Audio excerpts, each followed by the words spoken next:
Le ciment Iona d'Hoffmann Green Cement Technologies est le premier ciment décarboné accessible à tous. Il possède la plus faible empreinte carbone du marché français et européen.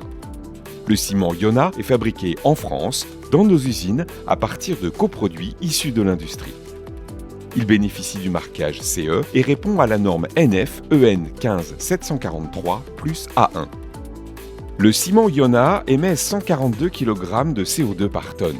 Comparé aux 881 kg par tonne d'un ciment Portland traditionnel, Iona divise par 6 les émissions de CO2.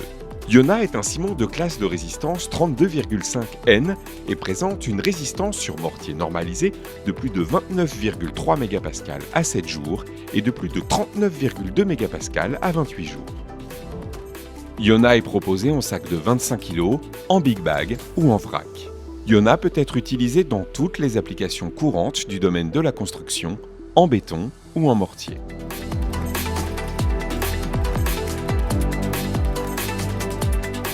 Pour préparer du béton, il vous faut une bétonnière, un seau de maçon, une pelle, une brouette.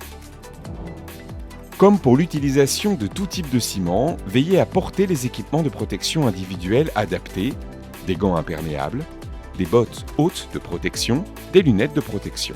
Pour la bonne mise en œuvre du ciment Iona, utilisez-le à une température ambiante comprise entre plus 5 et plus 30 degrés Celsius. Ne mélangez pas Iona avec d'autres ciments ou adjuvants. Pour un sac de 25 kg de ciment Iona, il faut doser 3 seaux de sable de type 0,4 mm, 3 seaux de gravillon de type 4,20 mm, environ 13 litres d'eau. Sur cette base, vous pourrez préparer environ 60 litres de béton. Pour préparer le béton, déposez en premier les gravillons dans la bétonnière.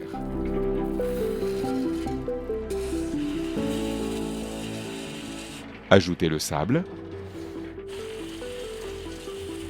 Intégrez ensuite le contenu du sac de ciment Iona. Laissez malaxer 3 minutes. Ajoutez les 2/3 de l'eau. Laissez brasser. Puis complétez avec le reste de l'eau. Malaxez encore 5 minutes pour obtenir une texture homogène. Versez le béton dans la brouette.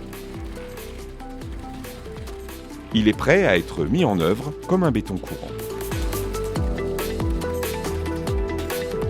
En fonction de l'application, coffrage ou coulage dans une pente par exemple, la quantité d'eau peut être ajustée pour rendre le béton plus ou moins fluide. À la fin du chantier, nettoyez soigneusement vos outils à l'eau.